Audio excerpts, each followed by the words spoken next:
আসসালামু আলাইকুম। আমার সাথে আছে আমার প্রিয় ছাত্রী, আমার কিউটেস্ট ছাত্রী, কি নাম? ফাতেমা। আজকে আমরা 7 দিনের নাম পড়ব এবং ইংরেজিতে 6 ঋতুর নাম পড়ব। ইংরেজিতে 7 দিনের নামের সঠিক প্রোনাউন্সিয়েশন, সঠিক অ্যাকসেন্ট দিয়ে পড়ব এবং ইংরেজিতে 6 ঋতুর নাম সঠিক অ্যাকসেন্টে পড়ব।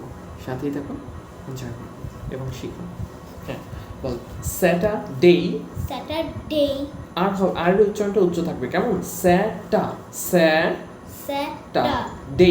Day. Saturday. Saturday. Sunday. Sunday. Monday. Monday. Tuesday. Tuesday. এখান থেকে টিউসডে। টিউসডে। ট এবং ঠ এর মাঝখানে, হ্যাঁ, Tuesday. Tuesday. Wednesday. Wednesday. Thursday. Thursday. Thursday. Thursday. Friday. Friday. Not fry, Friday. Friday. Okay, এবার আমরা 6 সিজনের নাম পড়ব। Okay, 6 seasons. Summer. Summer. Rainy. Rainy. কোন শব্দ শুরুতে আর থাকলে সেটার উচ্চারণটা কিভাবে করতে হয়? রেইনি। হ্যাঁ, সুন্দর করে করতে হয়। Rainy. Rainy. Autumn. Autumn. Not autumn, it's autumn. Autumn. Autumn. ট এবং ঠ এর মাঝখানে উচ্চারণ, কেমন? Autumn. Autumn. Autumn. Late, not late, late autumn. Late autumn. Winter. Winter.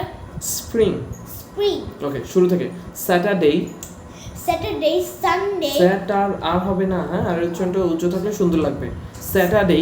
Saturday. Sunday. Sunday. Monday. Wednesday. Wednesday. ও আচ্ছা, Tuesday. Tuesday. Tuesday. Tuesday, Wednesday. Wednesday, Thursday, Thursday. Thursday, Friday. Friday, summer. summer, হ্যাঁ, summer উচ্চারণ লাস্টে আর উচ্চারণটা করাও যেতে পারে অথবা এটা হাইডও রাখা যেতে পারে। সেক্ষেত্রে সামার এটা বললেও ভুল হবে না এবং সামার এটা বললেও ভুল হবে না। ওকে, বল। সামার। summer, rainy. rainy, হ্যাঁ, autumn, autumn, late autumn, late autumn, and winter, winter, spring. spring. মনে থাকবে? ওকে, বাই, আল্লাহ হাফেজ।